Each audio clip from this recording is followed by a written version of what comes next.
Hello and welcome to Frankly Speaking, and joining me tonight is Union Environment and Labour Minister Mr. Bhupendra Yadav. Bhupendra Yadav ji, Frankly Speaking पर आपका बहुत बहुत स्वागत है।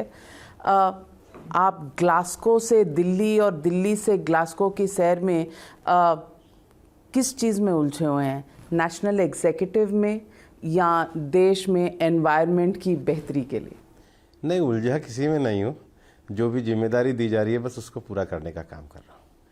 दिल्ली में आप जब ग्लासगो से उतरे होंगे तो आपने देखा होगा कि किस तरह का एक हेज़ छाया हुआ है, और ये जो हेज़ है, जो हमारी एयर क्वालिटी इंडेक्स है, इसमें कुछ हाल ही के दिनों में बहुत ज़्यादा गिरावट आई है क्वालिटी में।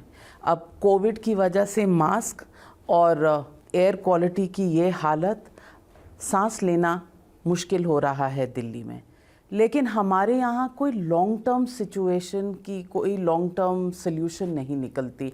हम पराली बर्निंग को भी पॉलिटिकल लेंस से देखते हैं और एयर क्वालिटी इंडेक्स पर भी पॉलिटिक्स करते हैं कि दिवाली की वजह से ये ख़राब हुई। नहीं, मेरा ये मानना है कि ये एयर पोल्यूशन जो है ये एक समस्या है और हम निश्चित रूप से क्लीन एयर मिशन को अपना एक ऑब्जेक्ट मान करके चलते हैं। अब ये तुलना करना इसलिए नहीं है, पहली बात मैं स्वीकार करता हूँ कि ये दिवाली के आसपास का जो समय होता है इसमें ये क्वालिटी इंडेक्स पिछले कुछ दिनों से गिरा है। लेकिन अगर इसको तुलना करें 5 वर्षों में तो तुलनात्मक रूप से, और समाचार पत्रों में आया है, इंडियन एक्सप्रेस से लेकर टाइम्स ऑफ इंडिया में, कि एयर क्वालिटी बेटर हुई है। सबसे बड़ी चुनौती जो पराली की चुनौती होती थी, पराली की चुनौती को लेकर पिछले 3 महीनों में मंत्रालय के द्वारा 5 स्तर पर काम किया गया। सबसे पहला, कृषि मंत्रालय के द्वारा नीचे तक उस पराली को समाप्त करने की मशीनें दी गई और वो पूरा नीचे तक डिस्ट्रीब्यूशन हुआ। दूसरा, डीकम्पोजर के माध्यम से वो खाद के रूप में परिवर्तित हो जाए। 4000 एकड़ ज़मीन दिल्ली में प्रयोग किया गया, 1 लाख एकड़ ज़मीन का हरियाणा में प्रयोग किया गया, 1 लाख एकड़ ज़मीन का पंजाब में प्रयोग किया गया और 6 लाख एकड़ ज़मीन का उत्तर प्रदेश में प्रयोग किया। तीसरा विषय कि जो नॉन बासमती जो चावल है उसकी जो पराली है वो पशुओं के चारे के लिए उपयोग हो जाए। इस बार बहुत थोड़ी संख्या में आया है, लेकिन फिर भी अगर आप देखेंगी तो थोड़ा सा कच्छ में और थोड़ा सा पश्चिमी राजस्थान में इस बार पशु चारे के लिए भी प्रयोग किया गया है। चौथा जो विषय है कि इसको बायोफ्यूल के लिए उपयोग किया जाए, और एनटीपीसी ने पहली बार 20,000 मिलियन टन का टेंडर निकाला। लगभग 2-1,000 टन उन्होंने परचेज भी किया और आगे भी अभी भी वो परचेज करने के लिए तैयार है। और पांचवा विषय, इसको उपचारात्मक करने के लिए जो बीज जिसमें धुआं ज़्यादा होता था या इसको संभालने के लिए राज्य सरकारों के द्वारा हरियाणा में विशेष रूप से मेरा पानी मेरी विरासत कार्यक्रम किया गया, ताकि 10% कम एरिया में भी बोया गया। इन पांचों चीज़ों को अगर उपाय के रूप से देखेंगे तो 1 अक्टूबर से धान की कटाई होनी शुरू हुई और अक्टूबर क्लीनेस्ट मंथ रहा, और ये नवंबर फर्स्ट वीक में पराली का दिवाली के साथ जब हुआ तो ये पोल्यूशन ज़्यादा हुआ। फ्यूचरिस्टिक दृष्टि से हमने दिल्ली में जो एक पर्यावरण मंत्रालय ने स्मोक टावर लगाया, आने वाले 2 वर्ष में IIT के लिए हम अध्ययन कर रहे हैं। माननीय प्रधानमंत्री जी के द्वारा क्लीन एयर मिशन की बात की है, उस पर हम लोग काम कर रहे हैं। तीसरा, हमने इंडिकेटर लगाए हैं 132 जगह जगह पर, और क्लीन एयर ये सरकार का कमिटमेंट है। इस वर्ष जो हमने प्रयोग किए, मेरे को लगता है उसका कंटिन्यू होना ज़रूरी है। पहली बार सरकार NCR में एक लॉ लेकर के आई है, अथॉरिटी की स्थापना करी है, और इसमें भी समस्या को पहचानने के लिए हमने एयरशेड एक नया प्रोविज़न किया है। तो ये सब उपचारात्मक उपाय है, लेकिन इसको और आगे बढ़ाने की आवश्यकता है, ऐसा मैं मानता हूँ। भूपेंद्र यादव जी, देश के 21 शहर इस लिस्ट में हैं जो दुनिया के 30 सबसे ज़्यादा पोल्यूटेड शहर माने जाते हैं, और इसमें अगर आप देखें तो पूरी हिंदुस्तान की एक तरह से हम कहते हैं इमेज सुधारना चाहिए, तो पूरी हिंदुस्तान की जो इमेज है वो बिल्कुल चौपट हो जाती है। अगर आप दिल्ली से शुरू करें, गुड़गांव जाएं, गाज़ियाबाद जाएं, यूपी, हरियाणा और दिल्ली को लेकर कम से कम नहीं तो 18 से 19 शहर तो इसी राज्यों में, इन्हीं 3 जगहों में है, और इसके अलावा शायद एक राजस्थान में है, एक बिहार में है। तो मैं ये पूछना चाहती हूँ कि इस लिस्ट ऑफ सिटीज़, हम दिल्ली की अगर बात कर भी लें तो इन सिटीज़ की प्लानिंग, यहाँ क्लीन एयर पर आपके आगे के क्या उपाय आपने तय किए? सबसे पहले केंद्र सरकार ने, क्योंकि ये अंतर राज्य था, इंटर स्टेट था, एनसीआर केवल दिल्ली नहीं है, इंटर स्टेट है, तो सरकार बिल भी लाई है, अथॉरिटी भी लाई है। और अगर आप उसके प्रोविज़न भी देखेंगे तो इंडस्ट्रियल सेक्टर से, एग्रीकल्चर सेक्टर से, एनजीओ सेक्टर से हमने उसमें सदस्य भी बनाए हैं। अब इसमें 5-6 कारण हैं। सबसे पहले इंडस्ट्री, तो एनसीआर में हमने इंडस्ट्री को पूरा पीएनजी पे लाने के प्रोजेक्ट को शुरू किया और एक काफ़ी हद तक हमने उसमें सफलता पाई है। दूसरा कंस्ट्रक्शन वर्क, उसमें भी हमने सफलता पाई है।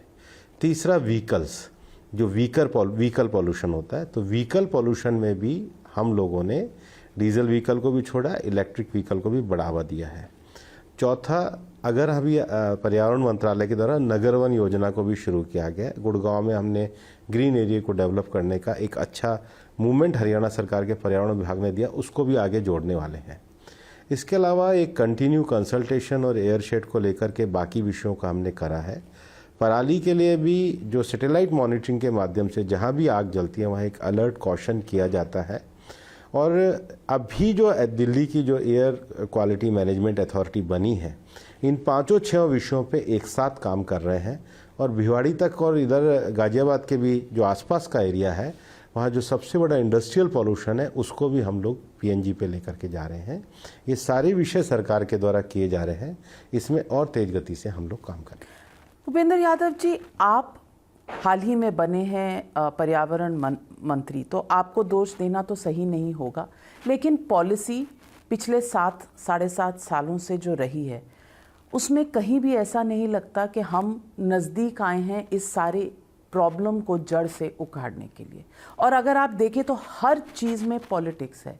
आज दिवाली की है अगर आप बात कर लें तो पटाखे ना चलाना एनवायरमेंटली सेंसिटिव और इसको एक अच्छी पहल माना जाता है, लेकिन ट्विटर पे अगर आप चले जाएं, सोशल मीडिया पे चले जाएं, तो इसका धर्म से एकदम सीधा सीधा जोड़ दिया जाता है। और कई राइट विंगर्स जिनका लेना देना आपकी पार्टी से समझा जाता है, वो इस बात का ऑपोजिशन करते हैं कि अरे भैया बाकी 364 दिन देख लो, खाली दिवाली के दिन क्यों देखते हो।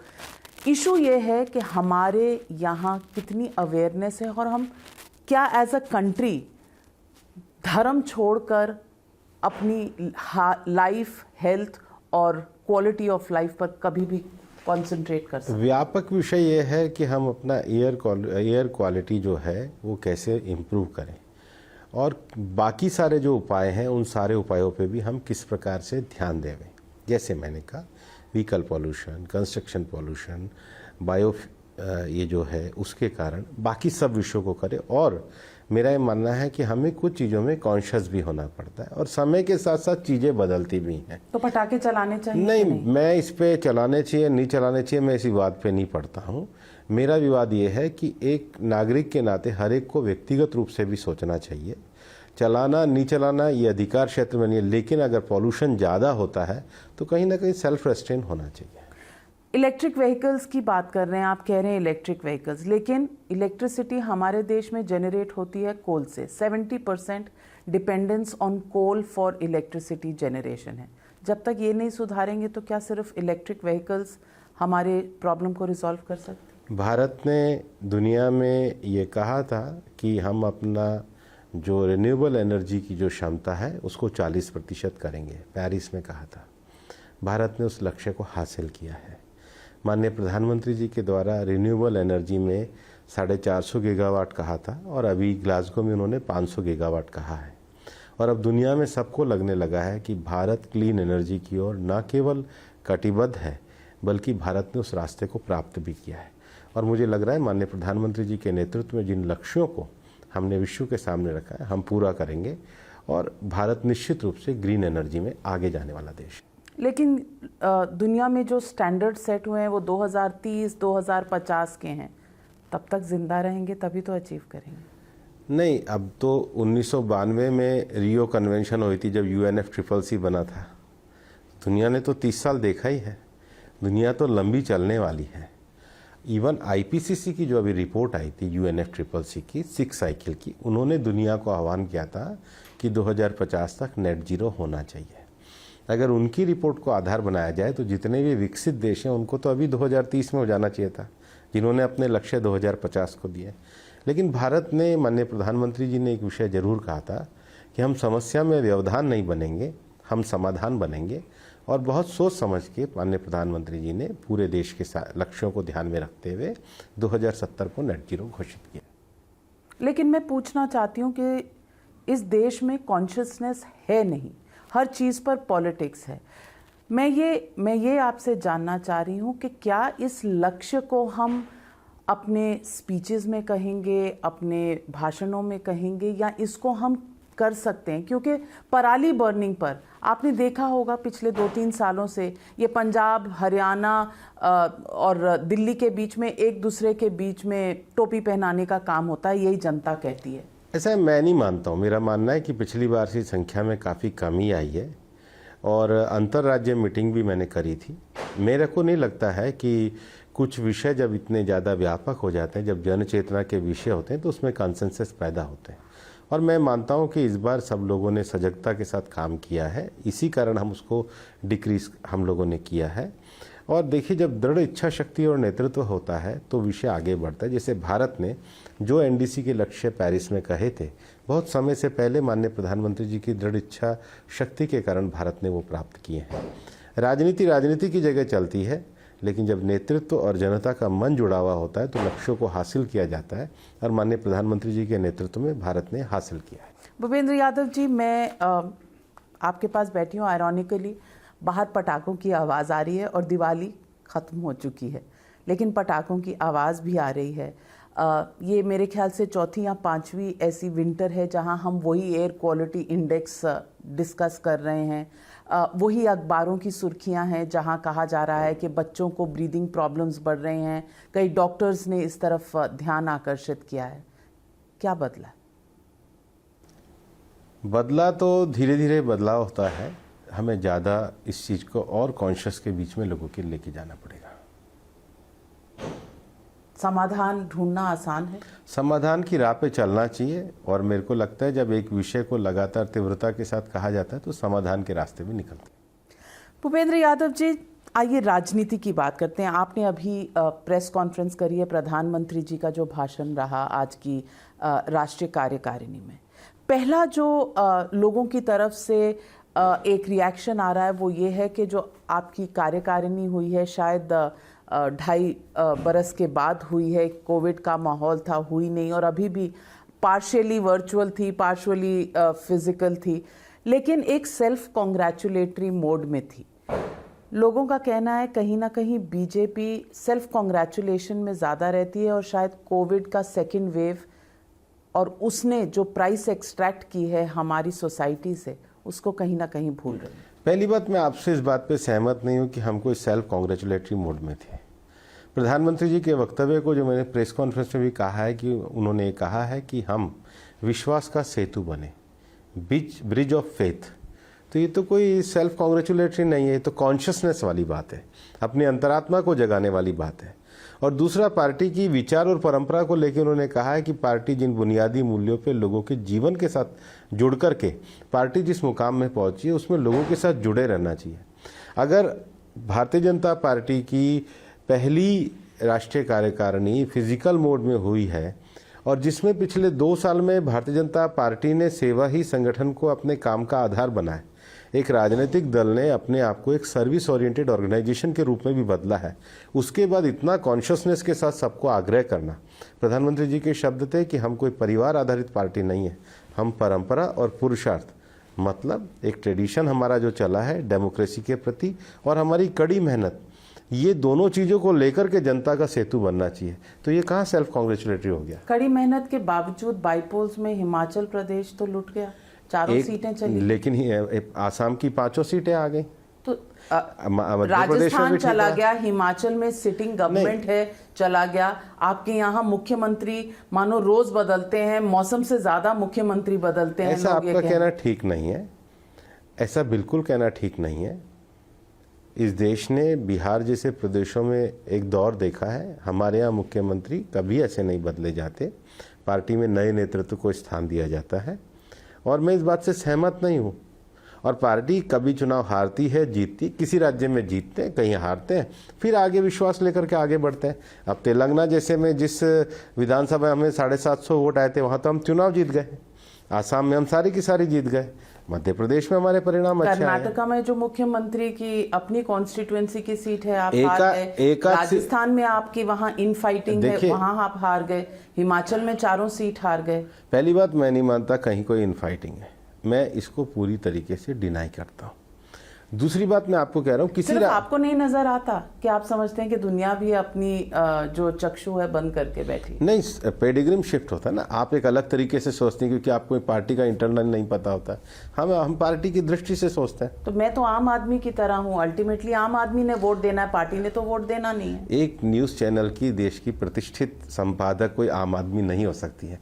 आप आम आदमी को मीडिया के माध्यम से रिप्रेजेंट करते हैं, मैं आम आदमी को राजनीति के माध्यम से करता हूँ। हम दोनों ही आम आदमी हैं, हम आम आदमी से ही अपने मुकाम पे पहुंचे।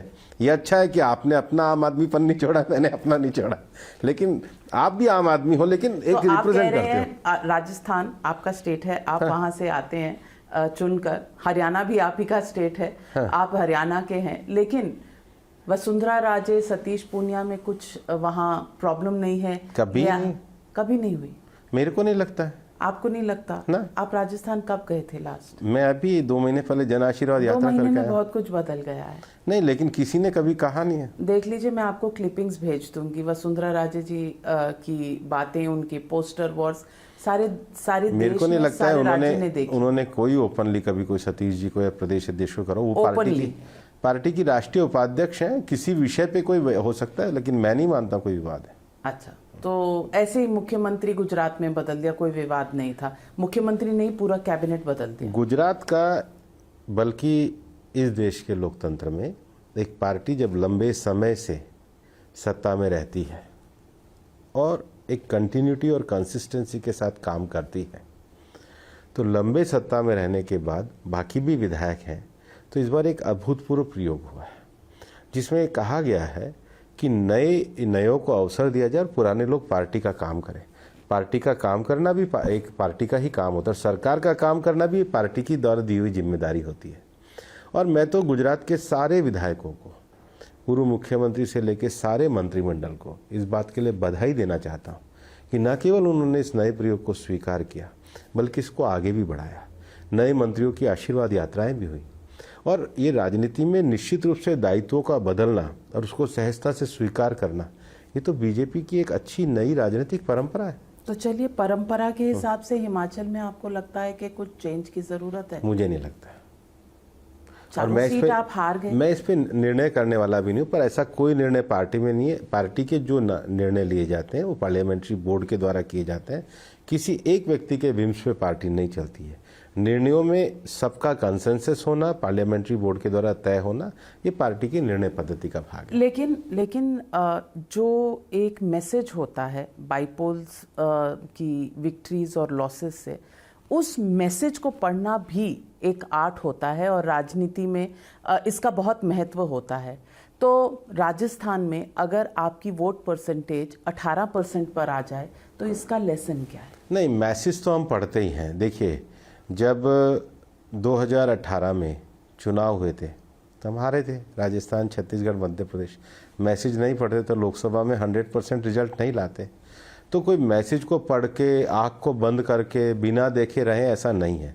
पार्टी का अपना एक in house internal strong mechanism है। डेमोक्रेटिक तरीके से निर्णय लेने का एक सिस्टम है। उतार चढ़ाव को फेस करने का पार्टी में एक दृढ़ इच्छा शक्ति है। पार्टी के पास एक मजबूत नेतृत्व है। अगर समस्याएं भी आती हैं तो उसका भी समाधान करना पार्टी की कार्यक्षेत्र में आता है और पार्टी उसको सजगता के साथ करती है। भूपेंद्र यादव जी, सवाल ये है कि मोदी जी की पॉपुलैरिटी पर कोई सवाल नहीं उठाता। नेशनल ऑल्टरनेटिव इस वक्त कम से कम आम आदमी में किसी से भी बात कर लीजिए तो वो कहते हैं कि अभी तक तो कोई ऐसा ऑल्टरनेटिव नज़र नहीं आता। लेकिन स्टेट्स हमेशा एक नया देती हैं, क्योंकि स्टेट्स के इलेक्शंस में मोदी जी डायरेक्टली रूल करने नहीं जाएंगे स्टेट में, ये सबको पता है। तो वहाँ लोकल लीडरशिप की और उनकी पॉपुलैरिटी की इशू खड़ी होती है। अब 4 राज्यों के चुनाव आ रहे हैं। उत्तर प्रदेश, पंजाब में आपका कोई अस्तित्व है नहीं। पंजाब के बाद आप गोवा चले जाइए। गोवा मोस्टली वहाँ पर जो है अब तृणमूल कांग्रेस एंट्री कर रही है। तृणमूल कांग्रेस वही पार्टी है जिसने आपको पस्त कर दिया था वेस्ट बंगाल के इलेक्शंस में मई के महीने में, और अब बाईपोल्स में 4 सीटें उन्होंने जीत ली हैं।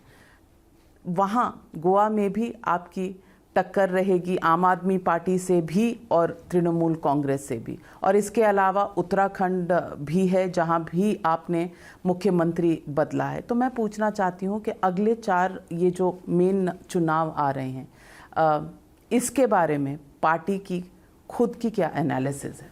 पहली बात तो 4 नहीं 5 राज्यों में आ रहे हैं। मैं जानती थी मणिपुर की बात आप जरूर करेंगे क्योंकि आप प्रभारी भी हैं। तो 5 राज्यों के आ रहे हैं, मणिपुर भी इसमें शामिल है। 4 राज्यों में भारतीय जनता पार्टी की सरकार है और आज राष्ट्रीय कार्यकारिणी में भी सभी मुख्यमंत्री और प्रदेश अध्यक्षों ने बहुत अच्छे तरीके से विषयों को रखा है। 4 सालों में भारतीय जनता पार्टी की सरकारों ने बहुत महत्वपूर्ण काम किए हैं और हमें जनता वापस से आशीर्वाद देगी और पंजाब में भी हम एक अच्छी स्थिति के साथ आएंगे। पंजाब में तो आपका कुछ है? मैं 4 राज्यों के मुख्यमंत्रियों ने कहा, 5वां पंजाब है जिसमें हम लोग अभी नहीं हैं, लेकिन हम अच्छी स्थिति इस पर एक अनाउंसमेंट भी आई कि हम सारी सीटें लड़ेंगे। तो कैप्टन अमरिंदर सिंह से कोई तालमेल, कोई अरेंजमेंट? अभी तो हमारी तरफ से स्पष्ट है, हम सारी सीटों पे लड़ेंगे, आज हमारे प्रदेश अध्यक्ष ने कहा है। तो पंजाब में आप अकाली दल के साथ हैं नहीं, सिख आपका कोई वहाँ पर लोकल लेवल पर कोई फेस है नहीं। पंजाब में आप अगर लड़ेंगे तो वोट कहाँ से आएंगे और क्या रणनीति रहेगी पंजाब की, जहाँ सिद्धू वर्सेस चन्नी जी और Channi versus Sidhu is your only best bet? एक तो हम आज से नहीं है पंजाब में, आज़ादी के बाद से पंजाब में है। हमारा एक वोट का आधार है, हमारे पास कार्यकर्ताओं की एक श्रृंखला है। पंजाब के बहुत विकट दौर में भी हमारे नेता, हमारे कार्यकर्ता डटे रहे हैं। और आपको क्या हमारे पे इतना भी भरोसा नहीं है कि जो पार्टी 1950 से काम कर रही है वो पार्टी अपना अस्तित्व नहीं रखती है? ऐसा आप कैसे सोच सकते हैं? नहीं, क्योंकि शिरोमणि अकाली दल के साथ आपकी 2 दशक की नहीं, हमारा अकाली दल के साथ एक अच्छा समझौता था, लेकिन भारतीय जनता पार्टी का अपना कोई आधार नहीं, ऐसा तो नहीं है। भारतीय जनता पार्टी ने उस बड़े दौर में भी अपने कार्यकर्ताओं को खोया है। भारतीय जनता पार्टी पूरे पंजाब की शांति और अमन के लिए काम करती रही है। भारतीय जनता पार्टी के नेतृत्व की एक परंपरा पंजाब में रही है। इवन जनसंघ भी जब सबसे पहले स्थापित हुआ था तो पंजाब उन राज्यों में से था जहाँ जनसंघ ने अपने आप को स्थापित किया था। तो पंजाब भारतीय जनता पार्टी का एक मुख्य कार्य का आधार रहा है। हम पंजाब के अमन, चैन, शांति और कठिन से कठिन परिस्थितियों में भारतीय जनता पार्टी के कार्यकर्ता खड़े रहे हैं। आज की राजनीतिक परिस्थिति में भी वो इस विकट समय में भी विजयी बन के निकलेंगे। लेकिन आपका सबसे बड़ा वहाँ पर जो चैलेंजर होगा वो अरविंद केजरीवाल, आम आदमी पार्टी। हमारा जो सबसे बड़ा चैलेंज है वो पंजाब में जिस प्रकार से भ्रम का वातावरण किया जा रहा है उसको समाप्त करके पंजाब को विकास के, प्रगति के पथ पर आगे बढ़ाया जाए। और मुझे लगता है किसी भी राजनीतिक दल को कहीं प्रचार करने में कोई मनाही नहीं है। आप गोवा भी करते, कोई भी आके राजनीतिक दल बनाए। हिंदुस्तान में तो 1200 राजनीतिक पार्टी, सभी को बनानी चाहिए। डेमोक्रेसी में हम तो चाहते हैं जितनी राजनीतिक दल है सबको काम करना चाहिए। भारतीय जनता पार्टी अपने एक मिशन, एक विचार, एक लक्ष्य को लेकर काम करती है और हम उसको आगे बढ़ाएंगे। हम अपने मिशन पे कमिटेड हैं।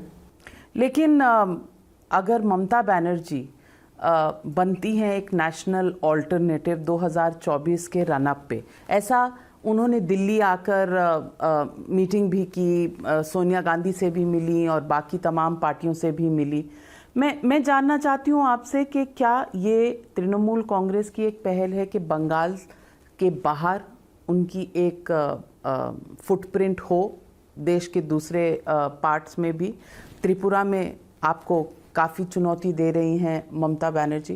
और क्या अगर ममता बनर्जी बनाम बीजेपी के उतरती हैं मैदान में, तो आपके लिए कंपटीशन ज़्यादा टफ नहीं होगा? राहुल गांधी से लड़ते लड़ते तो अब पहली बात तो मैं कोई राजनीति का विश्लेषक नहीं हूँ, पहला विषय। आप जनरल सेक्रेटरी रह चुके हैं इतनी देर और इतने प्रभारी रह चुके हैं इतने स्टेट्स के। मैं प्रभारी रहा हूँ अपनी पार्टी के काम को बढ़ाने के लिए, 10 करोड़ पार्टी के कार्यकर्ताओं के डेमोक्रेटिक वैल्यूज़ को बढ़ाने के लिए। मैं हमेशा पार्टी का कार्यकर्ता रहा हूँ पॉजिटिविटी के साथ, पार्टी की स्पिरिट को बढ़ाने के लिए। भारतीय जनता पार्टी एक मजबूत नेतृत्व के साथ, एक शानदार ट्रैक रिकॉर्ड के साथ देश में काम कर रही है। बाकी राजनीतिक दल जो काम करते हैं उनको काम करने की स्वतंत्रता है। हम जिस अपने लक्ष्य को लेकर के कर रहे हैं और जनता का जो आशीर्वाद है वो हमारे साथ जारी रहे। मैं आपसे, राजनीतिक विशेषज्ञ तो हम सभी हैं, हम अपने अपने कमरों में बैठकर सब विशेषज्ञ, और आपने तो राजनीति बहुत नज़दीक से देखी है। मैं इसलिए पूछ रही हूँ आपसे कि अब तक आप बीजेपी वर्सेस कांग्रेस की लड़ाई में रहे हैं at a national level. Will the equation change if there is a leader like Mamata Banerjee? ऐसा है कि सामने कोई विकल्प होता है, कभी महागठबंधन होते हैं, कभी महाजोत होते हैं, कभी क्या विकल्प आता है, कभी क्या विकल्प आता है। ये तो विकल्पों को देखना मीडिया का काम है। हमारा काम पार्टी के काम को आगे बढ़ाना है, पार्टी और जनता के बीच के संवाद को करना है, डेमोक्रेटिक वैल्यू के साथ पार्टी को, जो जनता का आदेश है उसके अच्छी गवर्नेंस के साथ सरकार को चलाना है। भारतीय जनता पार्टी इसी पे ही फोकस करती है और पार्टी कार्यकर्ता होने के नाते हम इसी पे ही कन्फाइंड भी रहते हैं। भूपेंद्र यादव जी, अभी हाल ही के दिनों में पेट्रोल की प्राइसेस में कमी आई, कीमतों को लेकर, आम जिंदगी की कीमतों को लेकर काफ़ी हाहाकार मचा हुआ था। लेकिन जब प्राइसेस कम की गई तो ऐसा कहा गया कि बाकी जो ऑपोजिशन रूल स्टेट्स हैं वो नहीं कम कर रहे अपने टैक्सेस। लेकिन कुछ सरकारों ने ये भी कहा कि बीजेपी एक हाई कमांड कल्चर पर चल रही है, क्योंकि आदेश दिल्ली से हुआ तो बाकी बीजेपी रूल स्टेट्स ने अपने अपने एक्साइज ड्यूटी या वैल्यू एडेड टैक्स कम कर दिए, जबकि सेंटर के प्राइस घटाने से ही वैल्यू कम जब हो जाती है तो वैल्यू एडेड टैक्स भी स्टेट्स में ऑटोमेटिकली कम हो जाता है। जिम्मेदारी से भागने का आंसर है। वो लोग जिम्मेदारियों से भाग नहीं सकते, वो हम पे क्वेश्चन कर सकते हैं लेकिन जिम्मेदारी से भाग नहीं सकते। और ये उनका वही एटीट्यूड है जो कोरोना के समय में था, ये उनका वही एटीट्यूड है जो कोरोना की वैक्सीन को लेकर के क्वेश्चन मार्क उठाने का था, ये उनका वही एटीट्यूड है जब दिल्ली में ऑक्सीजन सिलेंडर का ऑडिट हुआ तो उनकी पोल खुली है। इस तरह के एटीट्यूड से राजनीति नहीं चल सकती। आप राजनीति में थोड़े समय के लिए लोगों को भरमा सकते हैं लेकिन जनता के मूल मुद्दों से आप हट नहीं सकते। और इसलिए विपक्ष ने जो ओछी राजनीति करी है, जो गलत राजनीति करी है कोरोना के समय से लेकर अब तक, ये उसी परंपरा में आगे जा रहे हैं। इसलिए उनको सोचना चाहिए। सारी सीटें जीतनी चाहिए थी बाईपोल्स में। नहीं तो हम तो जनता के बीच में जा ही रहे हैं। हम कोई अमर कोई नहीं होता है, लेकिन जनता के बीच में जाना, उनके इस बात में विषय रखना, विचार रखना, अपनी पार्टी का विस्तार करना, यही तो डेमोक्रेसी है। पर कहने का मतलब ये कि अगर जनता समझती कि ओछी राजनीति हो रही है तो शायद इन पार्टियों को ना जिताती बाईपोल में। तो हम और आगे जाएंगे और काम करेंगे जनता के बीच में, उसमें क्या बुरा है? आपको लगता है एंटी इनकम्बेंसी कहीं ना कहीं आपको उत्तर प्रदेश में तंग कर सकती? नहीं, ऐसा कुछ भी नहीं है। उत्तर प्रदेश में योगी जी के नेतृत्व में बहुत अच्छा कार्य सरकार ने किया है। कहा यह भी जाता है कि बीजेपी के पास एकमात्र हथियार होता है और वो हथियार होता है पोलराइजेशन का। और पोलराइजेशन में अगर आप हाल ही की कुछ डिबेट सुनेंगे तो अखिलेश यादव उनको बाबा बुलाते हैं, वो उनको जिन्ना प्रेमी बुलाते हैं, तालिबानी सोच बुलाते हैं। आपको लगता है इस तरह की राजनीति को सकारात्मक राजनीति कहना चाहिए? नहीं तो एक बात कोई पूछे अखिलेश यादव से कि जिन्ना का हिंदुस्तान के चुनाव में क्या लेना देना है, ये तो डिबेट अखिलेश यादव ने शुरू करी है ना, और अखिलेश यादव उसको कंफर्म कर रहे हैं। मैं तो अखिलेश यादव को कहता हूँ वो जो चीज़ कंफर्म कर रहे हैं उसको एक लेख में और लिख दें। क्यों नहीं लिखें? अगर उनके पास रीजनिंग है, अगर उनको इतना इतिहास का तत्व ज्ञान है और अपने इतिहास पे इतने अगर अखिलेश यादव कंफर्म है तो एक लेख लिख दें, सारी जनता पढ़ लेगी। हम क्या कर रहे हैं? हमने क्या बात विषय शुरू करा? हम जब सबका साथ, सबका विकास, सबका विश्वास, सबका प्रयास करें तो हम क्या लेकर के आए हैं? मेरा अखिलेश यादव को कहना है कि वो इस पर एक लेख लिख दें कि वो जिन्ना के समर्थन में क्यों है। ठीक है, जनता जान जाएगी, उसमें क्या है। तो आप समझते हैं कि ये जिन्ना की जो बहस ये है, बीजेपी ने विषय नहीं छेड़ा है या अखिलेश यादव ने विषय छेड़ा है। जिन्होंने विषय छेड़ा है वो अपना जवाब दे दें। स्पष्ट है, राजनीति में अगर मैं कोई विषय छेड़ूंगा तो मैं इसको हिसाब भी बता भी दूंगा, बताने में क्या बुरा है। जब आप कोई विषय को छेड़ रहे तो आप बताइए, स्वागत है, आप अपने विचार रखिए। वो अड़े हुए ना, तो अपना विचार स्पष्ट करें, अखबार में लिख के स्पष्ट करें। तो दूसरी तरफ अगर योगी जी कहते हैं कि अगर कोई कानून तोड़ेगा तो ठोक दिया जाएगा, तो ये सही है? कानून तोड़ने वालों पे तो सख्ती से आना ही चाहिए, उसमें क्या बुरी बात है? ठोक दिया जाएगा मेरे को नहीं लगता ऐसा शब्द प्रयोग किया होगा, लेकिन किसी भी मुख्यमंत्री का दायित्व होता है कानून व्यवस्था की स्थिति बनाए रखना। भारत के संविधान में कानून व्यवस्था की स्थिति तो राज्य सरकार के पास ही है, तो राज्य सरकार को मिलना चाहिए अधिकार। आपने कोई मुख्यमंत्री अगर ये कहे मैं कानून का सख्ती से पालन कराऊंगा, तो इसमें क्या डेमोक्रेसी की मतलब क्या गलत बात है? करवाना ही चाहिए, मुख्यमंत्री की जिम्मेदारी है। और अगर 5 साल में उपलब्धि में भी कोई मुख्यमंत्री बताते हैं, क्योंकि हमारा जो मैंडेट उत्तर प्रदेश में आया है उसमें कानून व्यवस्था एक बड़ी स्थिति थी, और उस मैंडेट को अगर उन्होंने पूरी तरीके से इम्प्लीमेंट किया है तो ये तो जनता को अपना रिपोर्ट कार्ड देना हुआ ना। योगी जी तो रिपोर्ट कार्ड दे रहे हैं, अच्छा है। भूपेंद्र यादव जी, आप लेबर मिनिस्टर भी हैं, आपने अनएम्प्लॉयमेंट के कुछ डेटा देखे होंगे, और अनएम्प्लॉयमेंट की सबसे बड़ी प्रॉब्लम यह है कि जितनी सरकारी कंपनियों की प्राइवेटाइजेशन होती चली जाएगी, कम से कम गवर्नमेंट का एम्प्लॉयमेंट पर से कंट्रोल उठता चला जाएगा। और अनएम्प्लॉयमेंट एक बहुत बहुत बड़ा मुद्दा है, पूरे देश में है, और सबसे ज़्यादा जम्मू कश्मीर में, जहां हम एक यूथ को यूज़फुली एम्प्लॉयमेंट की तरफ ले जाने की बात करते हैं। और अगर नंबर देखे जाएं तो सितंबर अक्टूबर के नंबर चिंताजनक हैं, अपने कश्मीर में भी और बाकी देश में भी। एम्प्लॉयमेंट और अनएम्प्लॉयमेंट के ऊपर चर्चा, और हम 7 सालों से सुन रहे हैं कि कुछ अच्छे ऐसे टेक्निक्स लाए जाएंगे जिसमें मेजरमेंट ऑफ अनएम्प्लॉयमेंट हुआ करेगी। आज तक कुछ नज़र नहीं आया। नहीं, आपने मेरे से बहुत अच्छा प्रश्न पूछा है, और मैं आपको धन्यवाद दूंगा कि आपने मुझे एक बहुत अच्छा अवसर दिया इस विषय को स्पष्ट करने का।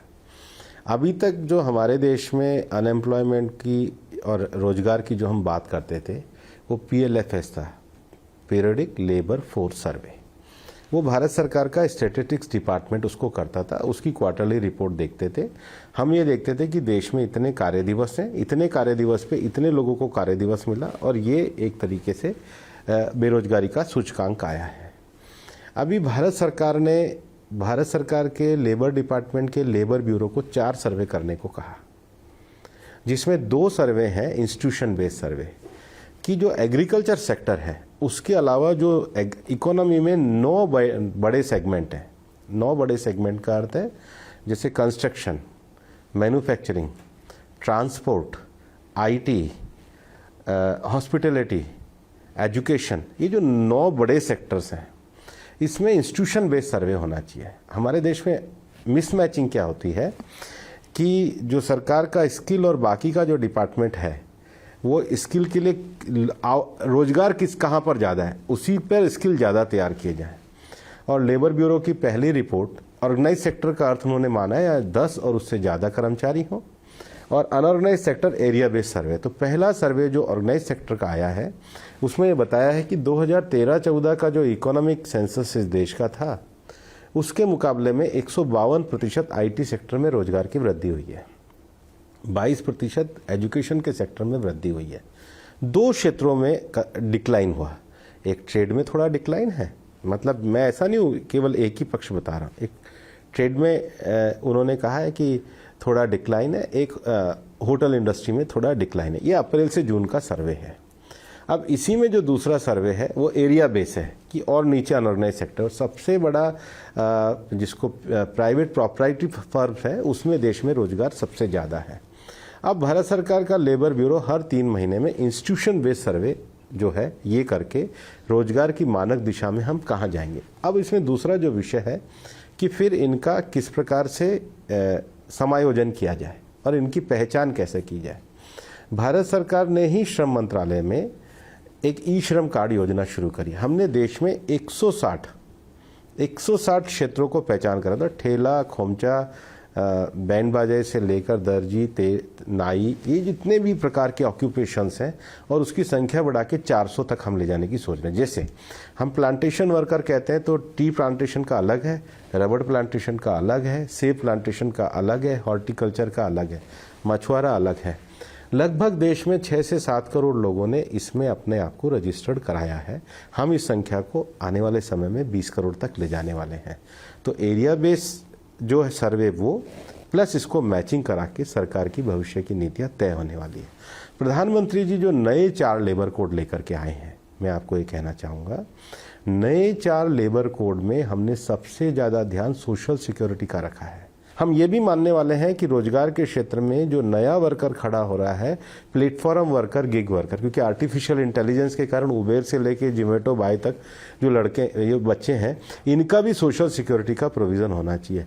तो डाटा, इंस्टीट्यूशन बेस्ड सर्वे, तीसरा सोशल सिक्योरिटी कोड को आगे बढ़ाना, चौथा भारत में स्त्री और पुरुष के वेतन में जो भेदभाव भी होता था, हम जो पेमेंट ऑफ जो वेजेस एक्ट को जो लेके आए हैं, कोड जो लेकर के आए हैं, उसमें भी ये प्रावधान किए हैं। ये जो बड़ा रिफॉर्मेटिव एक्शन सरकार के द्वारा सभी माध्यमों से किया जा रहा है, उसका प्रयास ये है कि देश के वर्कर की सोशल सिक्योरिटी, रोजगार के सही आंकड़े। अनएम्प्लॉयमेंट का क्वेश्चन कहीं बीच में नहीं, तो इसमें अनएम्प्लॉयमेंट में आप अगर हर फिगर को कंपेयर कर रहे हैं 2013 से, नहीं तो आपको बढ़ा हुआ नजर आएगा। आप नए सेक्टर्स को इन्वॉल्व करेंगे काउंटर में तो बढ़ा हुआ नजर आएगा। तो आप मुझे प्री कोविड और पोस्ट कोविड का कंपैरिजन बता दीजिए। इसके बाद ये कंपैरिजन आ ही रहा है, आप इसको मुझे बताइए ना, इसमें आपत्ति क्या है? इस सर्वे में गलत क्या है? अनऑर्गेनाइज सेक्टर जो नहीं है उसको व्यापक सोशल सिक्योरिटी में लाने के लिए सरकार कर रही है, तो सरकार के बढ़िया उपाय है। सरकार 6 करोड़ श्रमिकों को ई श्रम कार्ड में ला रही है, तो ये बढ़िया उपाय है। अनऑर्गेनाइज सेक्टर तो श्रिंक होता चला जा रहा है क्योंकि अब वो फॉर्मल सेक्टर में अनऑर्गेनाइज सेक्टर ही इस देश में सबसे ज्यादा, अनऑर्गेनाइज सेक्टर को ही मजबूत करना, अनऑर्गेनाइज सेक्टर में ही योजनाएं ले जाना। प्रधानमंत्री जी की स्वनिधि योजना से लेकर जो योजनाएं जा रही है, अनऑर्गेनाइज सेक्टर को ही मजबूत करने के लिए सरकार काम कर रही है। जो सोशल सिक्योरिटी का कोड उनके पास उपलब्ध नहीं था, सरकार उसको विस्तृत करने जा रही है। सरकार के जो रिफॉर्मेटिव एक्शन है, ये देश के मजदूरों के बहुत भले के लिए है। तो आप समझते हैं कि अनएम्प्लॉयमेंट का कोई इशू, कोई प्रॉब्लम है? हम इस विषय के समाधान के लिए क्या कर रहे हैं, मंत्री के नाते, सरकार के नाते मेरे को आपको बताने की जिम्मेदारी है, और वो मैं आपको बता रहा हूं। इसमें और क्या सुधार हो सकता है आप बताइए ना, उसको भी जोड़ेंगे। तो कोई समस्या है ही नहीं। समस्या लगातार उसको इवॉल्व करना, लगातार विषयों पे आगे बढ़ना, नए विषयों और चुनौतियों के साथ आगे बढ़ना, नई टेक्निक का उपयोग करना, ये सब सरकार कर ही रही है। भूपेंद्र यादव जी, कभी कभी ना दिल पे हाथ रख कर ये कहने की ज़रूरत होती है कि हम समस्या को सीधी तौर पर आंख से आंख मिलाकर देख रहे हैं और उसका समाधान ढूंढ रहे हैं, या हम उसे बातों में उलझा रहे हैं, डेफिनेशंस में उलझा रहे हैं? हम बातों में नहीं उलझा रहे, हम एक्ट कर रहे हैं। हमने कहा है तो 6 करोड़ श्रमिकों को हमने ई श्रम कार्ड दिए हैं। हमने कहा है तो हमने उन क्षेत्रों में सरकार ने स्किल को बढ़ाने का काम किया। हमें बातों में उलझाने की आवश्यकता नहीं है, हम तथ्यों को सामने रखना चाहते हैं। फैक्ट्स के बेस पे अगर जो कहना चाहता है उसमें भी कोई सुधार करना चाहता है, करने को तैयार है। अनएम्प्लॉयमेंट रेट, मेरा शुरू से आप मुझे वो डाटा तो बताइए ना, अनएम्प्लॉयमेंट रेट बढ़ा है या घटा, आप बता दीजिए। क्योंकि मैंने तो आपको बता दिया है। सीएमआई का डेटा है, आप उसको कॉन्टेक्स्ट उनकी क्या ऑथेंटिसिटी है, बता दीजिए। नहीं, क्योंकि हमारे पास और कोई तरीका नहीं है। तो उनका बता दीजिए, उनका क्या डेटा है, क्या ऑथेंटिसिटी है, क्या सर्वे के मानक है, आपको पता होगा। कोई एक इंस्टीट्यूशन के सर्वे के मानक को हम मान्य नहीं कर सकते। लेबर ब्यूरो का जो डाटा है इस बार ऑथेंटिक डाटा है, सरकार का हर 3 महीने में क्वार्टरली सर्वे अब शुरू है, और पीएलएफएस का भी सरकार का सर्वे है। और पीएलएफ के सर्वे में जो अनऑर्गेनाइज सेक्टर का जो रोजगार प्रधानमंत्री जी के द्वारा गरीब कल्याण योजना में जो अतिरिक्त रोजगार दिया गया था, उन भी अतिरिक्त रोजगार दरों में वृद्धि हुई है। ग्रामीण क्षेत्रों में रोजगार दर की जो वृद्धि हुई, उसका बड़ा भारी कारण था कि जो लोग लौटे थे उनको सरकार के द्वारा एक रोजगार मुहैया कराया गया था। और ये विषय एज इट इज पार्लियामेंट के सामने हमने क्वेश्चन और आंसर में रखा है, और अब वापस से रोजगार की गति लौट रही है, तो सब आंकड़ों में आ रहे हैं। भूपेंद्र यादव जी, फार्मर्स प्रोटेस्ट अभी भी ख़त्म नहीं हुए। आपको लगता है कि इस समस्या का कोई समाधान है? क्योंकि सरकार अपनी बात पर अड़ी हुई है कि हमने लागू नहीं किए और आप लॉज आके डिस्कस कर रही है, और किसान यूनियंस अपनी जगह हैं। दोनों के कोई मिलने का कोई भी प्रॉस्पेक्ट है? कोई मिडिल ग्राउंड का कोई प्रॉस्पेक्ट है? सरकार ने तो, आप ही कह रही हैं कि सरकार का डिस्कस करिए, तो बुलाइए उनको, आप आप अपने चैनल के माध्यम से उनको आह्वान करिए कि भाई सरकार बात करना चाह रही है, आप करिए। हमने तो कई बार बुलाया है और सब अपनी अपनी बात जरूर कहते हैं। बाकी हमारी रिस्पॉन्सिबिलिटी तो है नहीं, सरकार आपकी नहीं तो सरकार तो उनको बात करने के लिए हमेशा बुला रही है। तो ये दूसरा विंटर सीजन होगा जब वो सड़कों पर बैठे रहें। देखिए, किसानों को उनकी आय का जो समर्थन मूल्य है वो पूरा मिला है। किसानों की 2 फसलें गई हैं, बम्पर रिकॉर्ड खरीद भी हुई है, किसी प्रकार की कोई कमी नहीं है। भारत में सरकार आने के बाद कृषकों को लेकर के अनेकों योजनाएं शुरू करी गई है। मतलब सॉइल हेल्थ कार्ड से लेकर के, इंश्योरेंस से लेकर, एग्रीकल्चर एरिया को बढ़ाने से लेकर, न्यूनतम समर्थन मूल्य देने तक सरकार ने काफ़ी सारे काम किए हैं। अब एक कुछ क्षेत्र के कुछ लोगों को अगर समस्या है क्षेत्र में, बाकी कोई पूरे देश में किसानों में ऐसी कोई समस्या नहीं है और वहाँ भी कोई ऐसी समस्या नहीं है। पंजाब में सरकार के द्वारा रिकॉर्ड मात्रा में बम्पर फसल खरीदी गई है। कहीं सरकार किसी भी प्रकार से किसानों के, मतलब ये सरकार से बड़ी समर्पित किसान सरकार आई ही नहीं है, ये मैं आपको बड़े विश्वास के साथ कहता हूँ। इंश्योरेंस इस सरकार के समय में लागू हुआ। कन्विंस क्यों नहीं कर पा रहे? नहीं, हम तो पूरे देश के 99% किसानों को कन्विंस कर ही रहे हैं। तो आपको लगता है ये जो सड़कों पे बैठे हैं ये 1% है?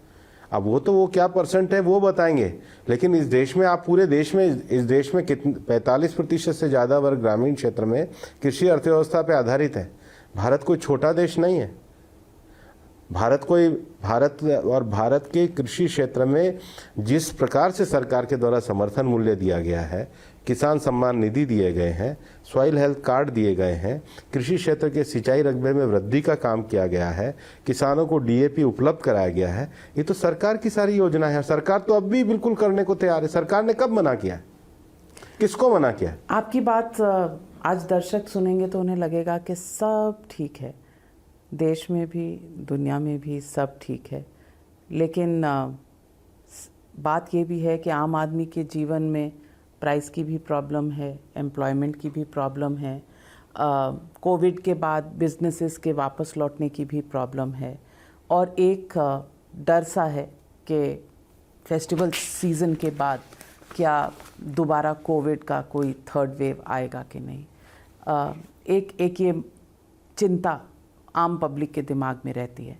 लेकिन मैं आपसे पूछना चाहती हूँ, आपके लिए पर्सनली क्या ज़्यादा चैलेंजिंग रहा? Your life as General Secretary in charge of so many states and running the party, या life of a minister when you have to answer questions both for labor and environment, life जो पटना में थी जब आप प्रभारी थे, या life जो ग्लासगो में है जहां आपको नेगोशिएशंस में पार्ट लेना पड़ता है? नहीं, पहली बात तो नविका जी, मैं आपके सामने विनम्रता से कहना चाह रहा हूं कि सरकार का ये मानना है कि जब जनता उन्हें कोई भरोसा देती है और जो चुनौतियां आती हैं तो उसके समाधान के लिए सरकार को काम करना चाहिए। मैं ऐसा नहीं कह रहा हूँ सब कुछ हुआ है, लेकिन जो प्रयास सरकार के द्वारा किए गए हैं उन्हें विनम्रता के सामने, आपके सामने रखना, तथ्यों को आपके सामने रखना। बाद में जो विश्लेषण करना मीडिया का अधिकार है, निश्चित रूप से विश्लेषण करें, उसमें भी अगर हमें कहीं समझ में आएगी तो हम सुधार होकर के आगे चलेंगे। यही लोकतंत्र का दृष्टिकोण होता है। इसलिए मैं कोई बहुत बढ़ चढ़ के बात नहीं कर रहा हूँ। जो बात कर रहा हूँ विनम्रता से अपने तथ्यों को रखा है। जो भविष्य में सरकार के द्वारा सुधारात्मक काम किए जा रहे हैं वो विषय है। दूसरा, इससे ये भारत 7 सालों में बहुत बदलाव आया है माननीय प्रधानमंत्री जी के नेतृत्व में, इससे कोई इनकार नहीं कर सकता। तीसरा, जो आपने मुझे व्यक्तिगत रूप से पूछा है, अब मैं पार्टी के मिशन पे काम करने वाला व्यक्ति हूँ। मुझे चाहे पटना लगाना पड़े, चाहे मैं मणिपुर में चुनाव का काम करूँ और चाहे मंत्री के रूप में दायित्व दे, नेतृत्व का जो भरोसा है और नेतृत्व जो भी जिम्मेदारी देता है, मैं उनके प्रति आभार व्यक्त करता हूं और जो मेरे से बन पड़ता है व्यक्तिगत रूप से मैं अच्छा करने की कोशिश करता हूं। भूपेंद्र यादव जी, फ्रैंकली स्पीकिंग पर फ्रैंकली बात करने के लिए आपका बहुत बहुत धन्यवाद। हम दोबारा आपसे बात करेंगे इन सब सवालों पर। जब चर्चा होगी तो लोगों के सवाल लेकर फिर आपसे समय मांगेंगे और फिर फ्रैंकली स्पीकिंग पर जुड़ेंगे। पर आज के लिए बहुत बहुत धन्यवाद। Thank you.